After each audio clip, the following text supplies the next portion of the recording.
Good afternoon, everyone. Welcome back to our Global Running Day webinar series. I'm Varun Sriram with Generation UCAN, and absolutely thrilled to be joined by three-time Olympian Dathan Ritzenhein, Olympic Trials Marathon qualifier Dawn Grunegal.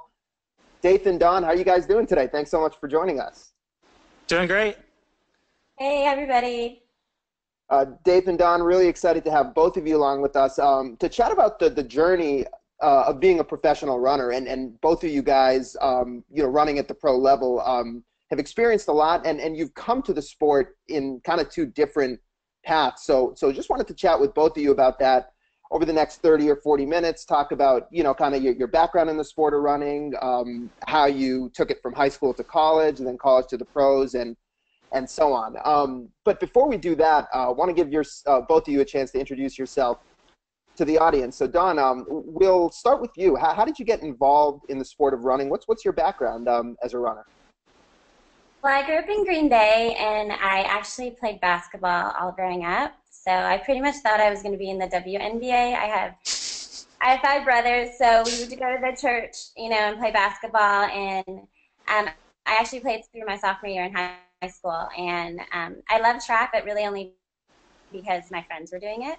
I really thought I was a basketball player. So, and if you know me, I'm only 5'1", so that didn't really work out for me. But I still do love the sport. And I guess about my sophomore year, my basketball coach said, Dawn, you should really stick to running. And I actually was a sprinter my freshman year. I did the 100, 200, and the 4x200 relay. And then at our conference meet, my high school coach, Miss Gillis, she said, we needed to score just we needed to score 1 point. So I think I had to take 8th place at this meet for conference for us to win the meet.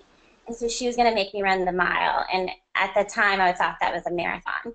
And so my strategy was just to go out and run it as hard as I could and just get it over with. And I ended up winning it in like a 5:34. And then after that, I became a miler. And I had to do the mile after that. So my sprint days and my basketball days were over. And kind of foreshadowing what we're going to talk about in a little bit, because as a pro runner, you're also kind of experiencing, having a lot of success as a middle distance runner, and now moving up to the marathon. So I guess moving up in distance was something that was always part of what you were experiencing. Dathan, for you, how did you come to the sport of running, and did you have any influences growing up that really contributed to you being running being something you enjoyed? Yeah, so I started running when I was probably about 11 or 12 years old. My dad got really into running. My parents went through a divorce, and so he got it like on a super health kick. He stopped drinking and smoking, and he got really into running and triathlons and stuff like that. And so I just kind of was toted along to a lot of these things. Me and him, we would go to like running clubs, and we'd go swimming and on Tuesdays and Thursday nights, do some lap swimming, and then we would go bike, time trial bike races and stuff like that. And so I kind of just got absorbed into it. I mean, before that I was a football and baseball player, but yeah, likewise I'm a tiny little guy, and that didn't last too long. So and I really took to the not that it's not completely individual, but I liked being able to push myself. And my parents said that I was actually kind of a sore loser and wasn't a very good teammate. I was like the guy that would blame everybody else for messing up plays and stuff like that. So running was pretty good for me. There was no one else to blame, really. And so I really just took to it, though, and I loved it. And I was pretty good the first couple of years, but really once I got into high school, I took off, and had great success through high school, and set some national high school records, and had a great couple of years in college, and been fortunate to be a professional runner for 13 years now, and so I took the right career path, I guess.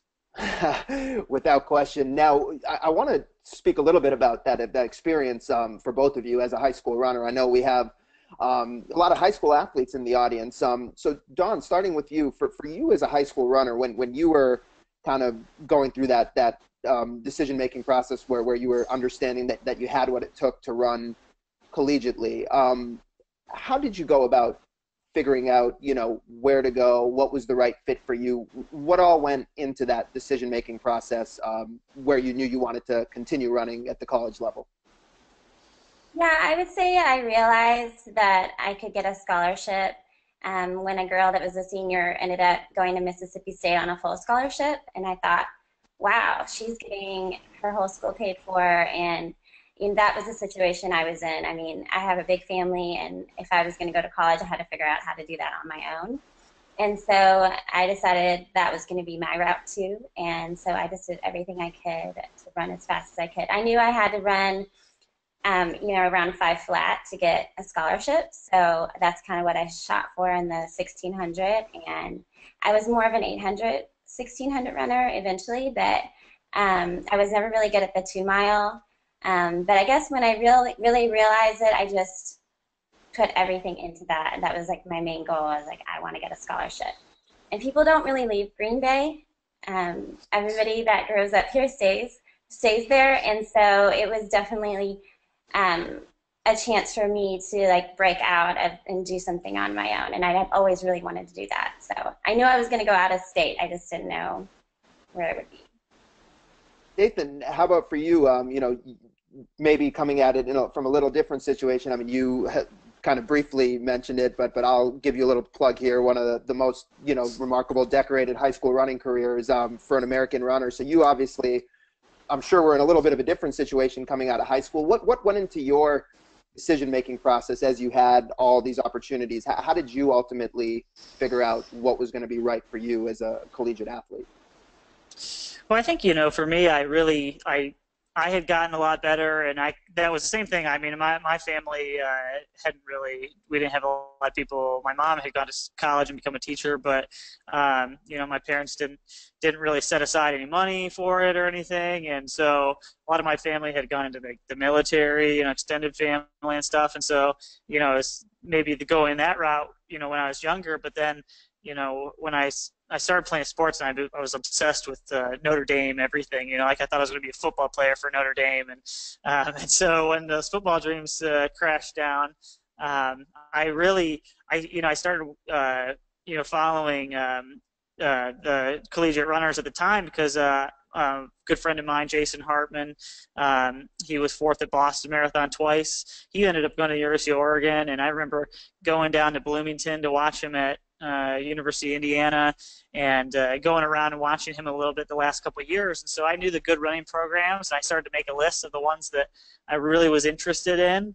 And so going into my senior year, I really narrowed it down, and I ended up going to the University of Colorado. I loved the team there, Jorge and Eduardo Torres. They were a couple of guys that I knew a couple of years older than me, and I really just hit it off with them a lot. Coach Wetmore there was just someone that I just had immediate connection with, and so it was something that I knew that when I went to the University of Colorado, I wanted to go there, and they were great, and we won an NCAA title as a team my freshman year, and so it was pretty cool experience. But I had it narrowed down really by the first couple of months of the year, going into my senior year, which schools I would look at. And so that was important to be able to know where you're going to go for those next couple of years and where you're going to really grow as a runner. And so, I kind of went to college strictly for running. Like I didn't know, you should never tell kids that, but I was in a unique situation at the time, and so I wanted to come out and have a great career running, and so all the three schools that I really visited and looked at, University of Michigan, University of Oregon, and University of Colorado, were all good running schools, but they had good academics too, so it was something that was kind of a plus for both of those. It's interesting to hear how you came about that decision.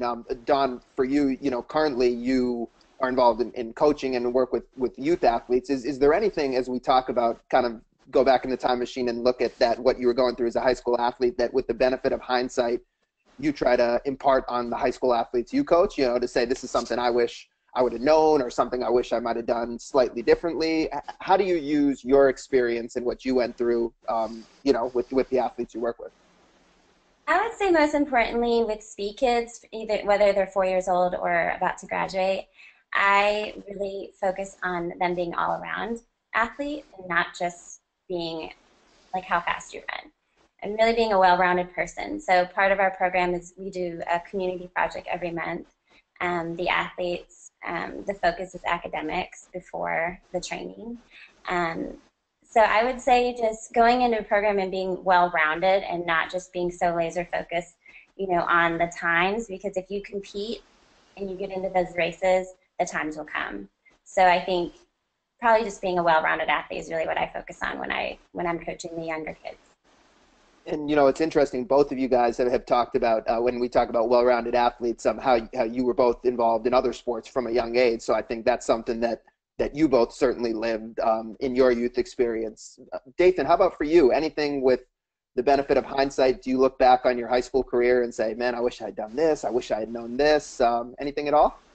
Absolutely. I overdid it in high school, way big time. I mean, I trained with like a sole focus, of being a great runner, and I ran up to 100 miles a week my senior year, and I think I paid for it with a lot of injuries later on in my career. And I avoided some of the things that Dawn just talked about, early on I was a good athlete, and I kept that, I was good with, I was just an athletic person in general, but I got away from doing some of those things, and so I have to do a lot more of it now to try to stay healthy, and I feel like I missed that window kind of in period of time in high school and early college where I could have spent a lot of time developing strength and athleticism that would have been good for the rest of my career instead of focusing so much on the volume that I did when I was younger, because eventually, like when you're a young athlete, if you're 14 to 20 years old, your body's still growing, and if you throw so much aerobic training at it, it's bad for you overall, and so you can see short-term gains. I saw that, but then eventually, you start to break down, and so I had to spend a lot of time now, in the gym, and I think that's a period of time that I really wish I could go back and change. That's a really fascinating perspective. And Dawn, for you, working with high school athletes, how much of that do you deal with? Like, I guess things are so competitive these days, and people are all with social media. People might always be comparing themselves to what somebody else is doing. Like, is what Dathan just talked about, getting athletes to kind of understand the importance of recovery and not overdoing it, is that something that you have to deal with? Yeah, I see that a lot because, they're growing up in an age where we didn't. We didn't have Twitter and Snapchat and all the social media stuff that they're on. So they're always looking at, what other people are doing. And, I think it takes a good athlete to be successful. You have to believe in what you're doing. And if, you look at a ton of these different training philosophies and you're trying to pull from everything, you can't do it all. So you have to trust fully what you're doing and believe in it, because when you get on the line, that will be the mental part. You'll be successful because you'll believe I did everything I needed to do and what my coach told me to do. So yeah, I am seeing a little bit of that. I don't believe in high mileage. In high school, I only ran 35 miles a week, but I thought that's what everybody did. I didn't know any different. The first time I was ever on an airplane was when I went on my recruiting trip to Texas Tech. So I was pretty sheltered as far as the running world. I didn't really know that there were good running schools and maybe stuff, I didn't really know. So I was just thrilled to be able to go, on a scholarship and start this new adventure and, just be the best runner that I could be once I got there. So it's definitely, we come from different angles in that sense. Yeah, and I think, it's really interesting to kind of hear about both of your high school experience and how you navigated all that. And similarly, I want to move on now to talking about both of your experiences as professional runners, and again, something that you've come at from different paths. So Dathan, let's start with you. Like you've already mentioned before, I mean, you were pretty, by the time you got to college, laser focused on pursuing running, and perhaps had a sense that this was something you could do professionally. When did you gain the confidence, that running really was something that could be a career for you and was what you were going to pour all your time and energy into? I think, I didn't know really that there was such a thing as professional runners, I guess, until probably later in high school. I kind of started to realize it a little bit, watching guys like Bob Kennedy. And I started to realize that you can make a living doing it. It's just, you tell that to people and they don't really understand what that means, and so, it's the greatest job. I mean, it has its downsides like any other day, you have bad days and good days, but, you get to be fit, and train and go to cool places. And so I kind of started to get that sense, especially when I went to University of Colorado, there's other professional runners around, and that was really the first time that I'd seen people that that regularly were big professional runners. But when I was in the later part of high school, I started there was the Hansons started their program, and that was right in Michigan, and that was really the first professional group that I saw, and I get to see some of these guys training, and I was like, oh, this is pretty cool, like, because you just think you go to college and then that's the end of the journey sometimes, but as each year went by, I started to see, get a little bit further along in my own training, and start training with some better people, and so eventually I was like, okay, I can do this, and I kind of, even in college, that was really the main goal for me, and so I've been fortunate, I guess, like say I have a history degree. I don't know what I'm going to do with that, but I was just, I just was fortunate to go to a place where I could, basically get a scholarship and learn to, get a degree in running. I felt like, that was what I felt like, really, because you're learning from great coaches and other teammates, and it's a lifestyle really more than anything. And so you start to learn those things, and when I was in college, that's what I was picking up from other people who are older than me. I was picking up the things that you have to do, that you gotta take care of your body, you gotta take a nap, you gotta have good nutrition. You can't just, we used to have just a wall of sugary cereals on our, that we used to eat, for meals, and you come back from your Sunday long run and you have to, you had to get an ice bath in, and so learning all those little things along the way, it was like I just learned a little bit more every year, and each level that I went up, I was fortunate to train with some better people each level, and so it was pretty cool. Yeah, that's a fascinating element to, I guess when it's a career, then there's so many little things like you mentioned, which actually end up being big things that you have to learn about and do outside of just the actually getting out there and running. Perhaps that's what differentiates being a professional runner from, just running for enjoyment.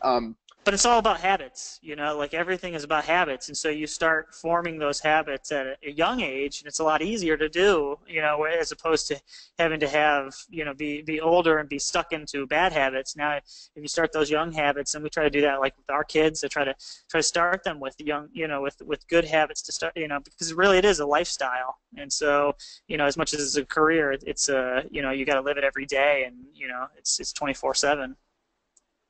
Dawn, for you, your journey to professional running was a little bit different than Dathan, so you didn't jump into it immediately after college. Tell us about how you got into the sport and the path that you took to run professionally. Yeah, well, when I graduated, I went right into my teaching career. So I was an elementary school teacher for 10 years. I taught 3rd and 4th grade. Absolutely loved it, and I miss it at times, but now that I'm basically coaching outside, I have an outdoor classroom now, but it's a great way for me it's a great way for me to get all my training in, and I basically work at night when the kids are out of school, so I'm able to balance it all. But I think once I got into about maybe my 8th year of teaching, I started to really miss just competing, and I was like, you know what, I'm going to start to train a little bit and maybe get in shape. So I started running like 3 days a week, and then gradually I just started adding in workouts, and my long run in high school was 4 miles and my long run in college was 8 miles. So my training was so different, and I wasn't still running what I do now with the marathon, which is just a totally different world to me now. But yeah, I think I just miss being a competitor, and I grew up with brothers, so we competed for everything. Who got to sit in the front seat and who ate their meal at that. I mean, we raced everything. So, I think for me, I just wanted to have that world back. And so I worked my way to qualify up for the Olympic trials in the 1500, and then now, I'm doing the marathon and qualified for the marathon kind of by accident through the half marathon. Because after I qualified, I was like, oh, actually have to do a marathon now, but it's been a really fun journey for me, and I've been getting to learn a lot about the marathon, and with the help of Dathan, and now that I have the fueling figured out with UCAN, it's been a lot more fun to do the marathon training. Yeah, and I want to talk about that in a moment, but I wanted to ask you one more thing. Where for you, coming into the sport at a later point, professionally, I should say, at a later point in your life, where did the confidence come from for you to say that, I can put aside a career that I've done for 10 years and jump into something else? Yeah, I think so. In Texas, we have a standardized test called the TAKS test, and it started really wearing on me because you're teaching you're teaching the kids to a test, and the creativity kind of goes to the wayside sometimes. So I started to starting to realize that I wasn't loving it as much. And so when I had the opportunity to move to Oregon, I knew that that was the time for me to take a break from teaching. And I may go back one day, I don't know. But I think for me, I had the support of my husband. He totally supported me moving there and living there part-time and coming to Dallas part-time. And, I thought, you know what, I'm going to put everything into this and see what happens. And, it wasn't exactly the result I wanted, but it's what I tell my kids. If you put everything into something, it may not work out for you in the end, but at least you can say, I didn't give up and woulda, coulda, shoulda. I should have done this. And so at the end of the day how much only you know how much you put into it. So don't ever have regrets, by, oh, I should have gone to Oregon or I should have done this. So it was a good decision for me at that time. So, and I think that's a great perspective that you just shared. Dathan, we've talked a lot with Dawn about her coaching, and coaching is something that you're involved at as well. So, just tell us a little bit about what motivated you to get involved coaching athletes. You actually coached Dawn as well, Yeah. which we're going to talk about here in a moment. But what got you into coaching, and how do you feel that your experience running professionally has helped you as a coach? Well, it's something that I guess I've wanted to do it for a little while, but there's only so much that I could take on with my own career, as well, and so I got a chance to do volunteer assisting with the University of Oregon a couple of years ago, and helping with Andy Powell. I think it is, they won indoor and outdoor nationals while I was there. I got to see that, some of the best kids in the NCAA, and then I moved to Michigan and been part of the Grand Valley State University staff, helping volunteer coach there as well, and they're Division II national champions. And so it was something cool for me to kind of get my feet wet in it a little bit. And so then I started to branch out a little bit more and coach some people online, and it's just it's nice. It's like the perfect amount for me to be able to do and get, start. I'm learning a little bit of it as well. But I want to be able to take some of that knowledge that I've gained over the years. I mean, I've had success at all levels, I guess, from high school, college, and post collegiately. But I've had a lot of failures along the way, and I really think that you learn a lot from those failures. And so there's certain things that I think sometimes hearing it from someone who's been there is a good thing. And so something like with Dawn, like I looked at her training and there's some obvious things that we could just really tweak, and she was just trying to get into the marathon, and so I'd already ran 10 or 11 marathons at that point, and felt like I had grasp on some of those things. And the same thing with some of the other people I coach here locally and online. It's just it's gratifying to see someone make their goal, and because a lot of times even with my own running, I'd say the success rate's like 50% at best, and so to be able to help other people do it, it does give me a sense of just satisfaction to see them, fulfill their goals as well. And so, and eventually the body will wear out, and I won't be able to, run 60-minute half marathons and two 2:10 or faster marathons. And so, it's a career hopefully eventually I'd like to have down the road as well. And so it's a good first step for that. And Don, just getting it from your perspective, as you've started tackling the marathon and getting more experience in the marathon, what have you found to be helpful that somebody with Dathan's experience and like he mentioned, high-profile successes, high-profile situations where things didn't go as he's wanted to. What have you been able to pick up from working with Dathan? I would say the number one thing I love about Dathan is that he lives the life of never taking any shortcuts. He does everything, he does not skip out on the stretching, on the nutrition. I mean, he takes care of everything. So I really just trusted that. I saw him in his training for the 2012, Olympic trials and his build up to that. And, I just had so much respect for him, not just as an athlete, but just as a dad and as a person. And so, when I had reached out to him about my fueling issues, when we decided to work together, I just knew in my gut that it was the right decision for me to try to take on this marathon. And, part of me was like, maybe I'm not a marathoner.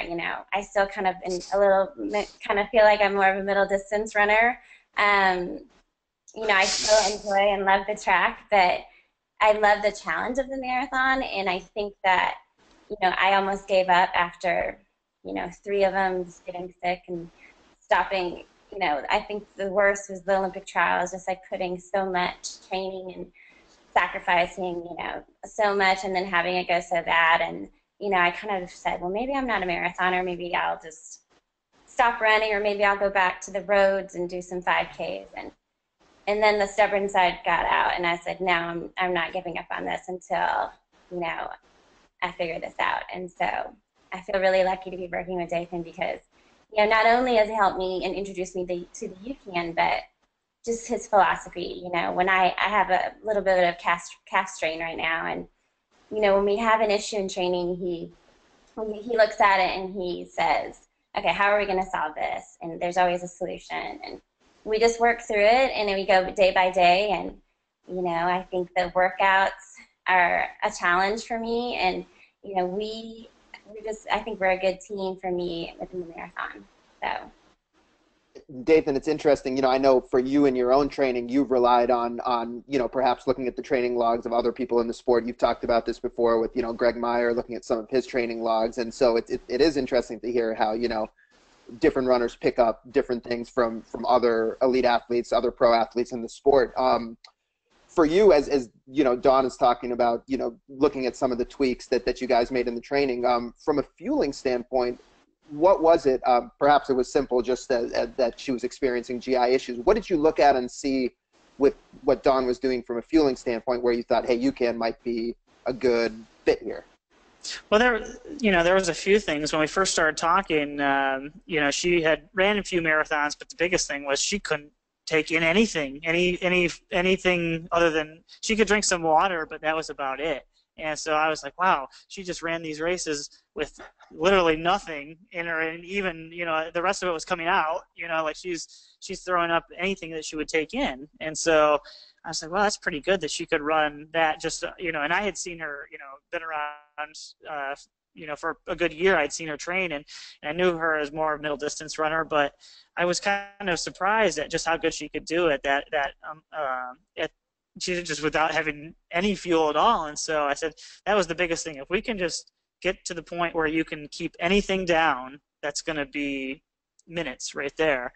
And so she was going to run New York City Marathon that year. And so we started playing with a few things, and I said, all right, anything that she's getting some kind of reflex anytime she's getting something really sweet that's giving her an instant insulin boost probably.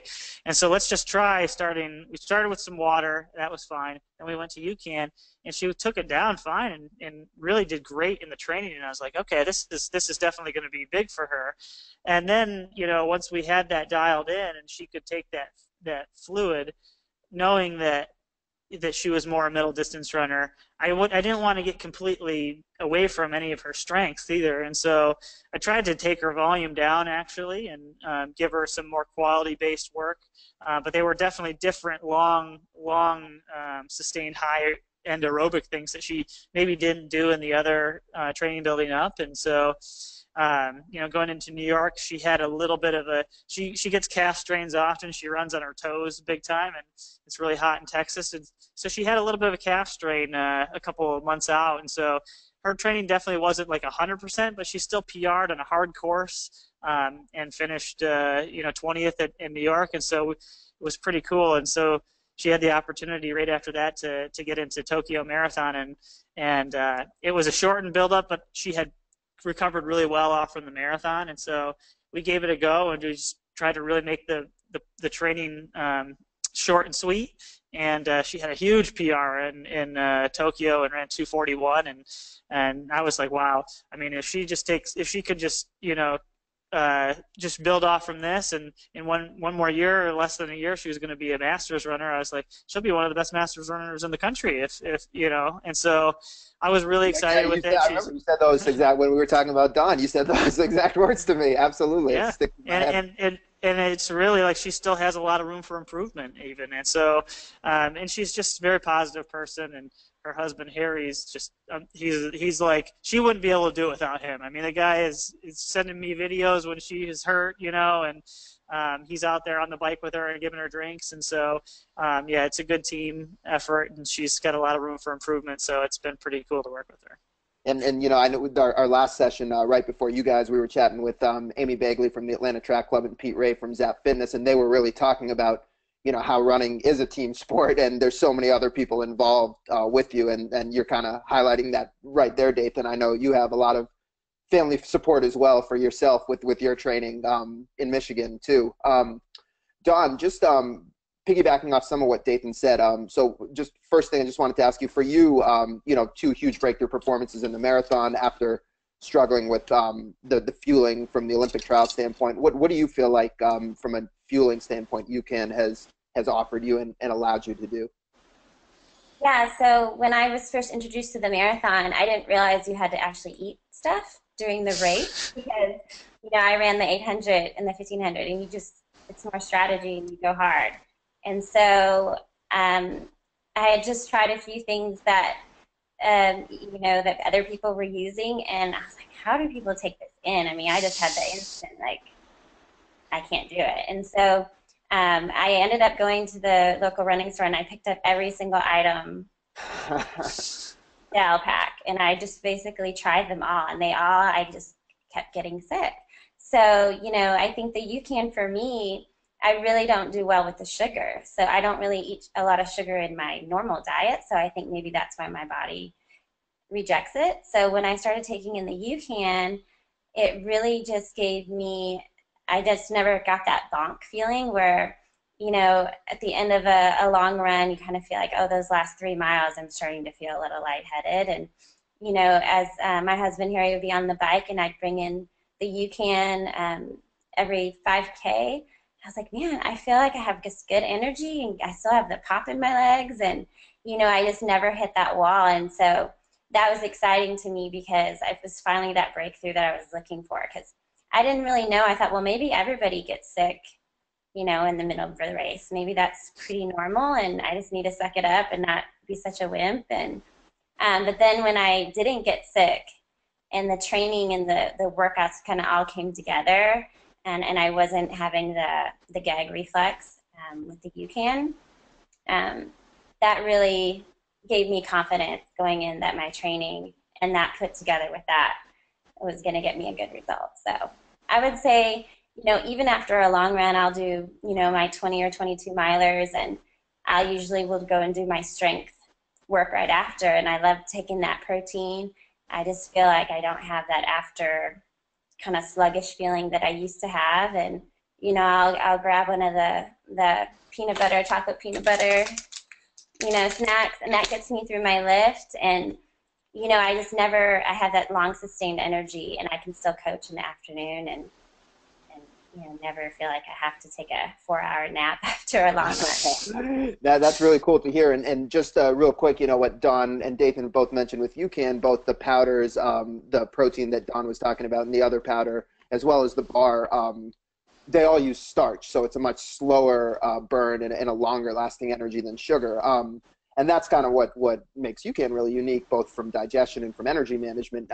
I just wanted to close with you guys with one final thing. Dathan, you were kind of mentioning, as we were talking about the different adjustments that you make as you progress in your running career, and you were talking about just the overall nutrition and kind of, not just saying I need to refuel with sugary cereal, being more mindful of what you put in your body. Can you just speak about kind of, both in the context of UCAN, but also just overall, like how much of a priority nutrition has taken for you as you've become, progressed in your pro running career or in your running career? It's completely changed, really. When I was younger, I mean, yeah, I think it's funny, growing up in like the 90s, with the low fat and high sugar diets, like that's basically the stuff that there was, a lot of, my dad got, into this health kick, but, we go on later to find out a lot of that's not that healthy, and so I've slowly progressed over the course of time, and I've started to actually try to know about it myself as opposed to just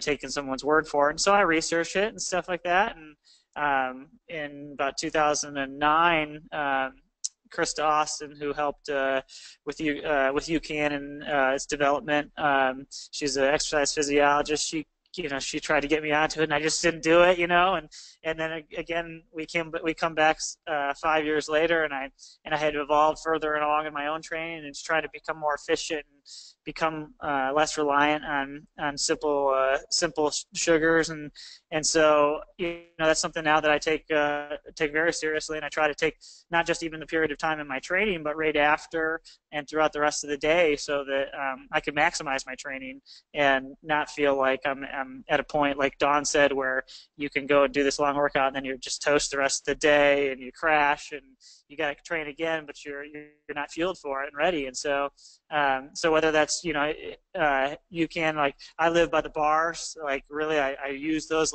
every day, and my kids pilfer them out of my supply. They love them too because they really do taste good. And then, especially on the longer stuff, I really do like to use the Superstarch. I just go straight plain and just put it in my bottle, and it does give me a good long-lasting burn, especially on the longer hard long runs, and I just don't get that same crashing feeling. And so it's really something that I've tried to adapt into my whole diet as opposed to just even on training. Awesome perspective, Dathan. For both of you guys, in wrapping this up, I'll close you out with two final questions. So Don, we'll start with you. So number one is, for anyone who's listening here that might be aspiring to run professionally, just with everything you've gone through in your experience, any advice you have for folks that might be looking at pursuing the sport as a professional? Yeah, I would say don't let anyone tell you that you can't do something. If it's something that you want to pursue, go for it, and surround yourself with people that are true supporters, and get your support system strong. Whether that be your family or your friends, or just anybody who's around you, just make sure that they know what your goals are and they're supporting those along the way. And Dathan, similar for you, as you're coaching athletes like Dawn or working, with the collegiate athletes that you're working with, what do you try to impart on them, in terms of just advice you can offer them as they try to pursue running professionally? I think optimism is the biggest thing. It does help, having that group of people, a support system around you, but you have to enjoy what you're doing. And if it ever becomes a drag, it's time to take a step back and reassess what you're doing. And, it should never be like that. And so, that's why, I just don't think, that you should slog things out and you should always feel like it's a grind. You should enjoy what you're doing. And so find the people that can help you do that and keep you positive and happy, and just remember that going forward, because it is a blessing to be able to do that. And if you can get yourself to that point where you can become a professional, it's great. But if not, you can run into something that you can enjoy no matter what at your level. It's like golf, you don't have to be good at it to enjoy it. And so whether you become a professional or not, you can keep running. And it's just, as long as you keep that passion and enjoy what you're doing, you can do it. And I think that's a great point, Dathan. Whether or not you're a professional, the beauty of running is there's very many opportunities, even if you're not a professional, to get that competitive energy. Like, Don was talking about being very competitive. Everybody has that opportunity to scratch that competitive itch through running, whether you're a pro or not.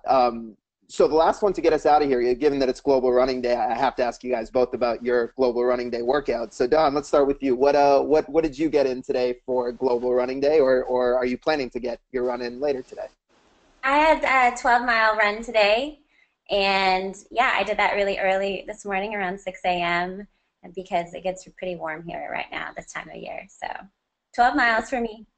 Training in the Dallas, Texas heat, right? So that Yes. is, I got to do that quite thoroughly, no question about it. And Dathan, how about for you? What did your Global Running Day workout look like? I did 14 this morning, 6:09 a mile, just right from my house, and went out on the dirt roads. And the kids start summer vacation here now, so it's like I had to get out and get it done, get back home. But I got it at 14. And it was great. It's always good. Any day you can get out and run is great. But I'll do a little more training here this afternoon. But yeah, it was a good day, a good morning. One of these days I'll tell the story about how I tried to pace Dathan on the bike when he was doing one of his long training runs, but we'll save that for another day. I need to some embarrassment for me there. That's an endorsement. yeah, exactly. But with all that, Dathan and Don, really appreciate you guys joining us today. It's really great perspective and really valuable to hear both of your experience, because you guys are both, running professionally, but both of your journeys were very different, and I think people enjoyed hearing that today. So Don, how can people keep up with you, keep up with your running and what you're doing? Is there a way for them to follow your journey? Yeah, I'm on Twitter, Instagram, and Facebook. My username is @DonGrunigal. And then our Speed Kids is speedkids.com, or we're also on Twitter and Instagram as well. That's Speed Kids with a Z, correct? Yes, speedkidswithaz.com. Awesome. And Dathan, how about you? For folks that want to keep up with you, I know you're just coming off two really strong performances, 2 wins at the US 25K Championships in your hometown, and then also at the Manchester road race, really emotional race after the the terrorist attack that happened in the UK. So coming off 2 great performances for you, how can people keep up with what you're going to be doing over the course of the year? You can follow me on Twitter, DJ Ritzenhein. I have an Instagram account too. I haven't posted a picture yet, so I'm trying to figure that out. I'm not quite as savvy as I should be, but also athletebiz.com, athletebiz.us. You can check out me there, yeah, I'll try to be a little bit better at it. But yeah, DJ Ritzenhein, @DJ Ritzenhein on Twitter. That's probably the best. Awesome. Well, for Dathan and Don, I'm Varun Sriram. Just want to thank everybody so much for joining us. We do have one more session coming up to cap off our Global Running Day webinar series. That'll be coming up at 5 p.m. Eastern with Coach Greg McMillan on Injury Prevention 101. So make sure to check that out, and you will be getting a recording of all of our Global Running Day sessions a little bit later today. Dathan, Don, thank you guys so much. Happy running, and look forward to seeing you guys soon. All right, thank you. Thanks for having us.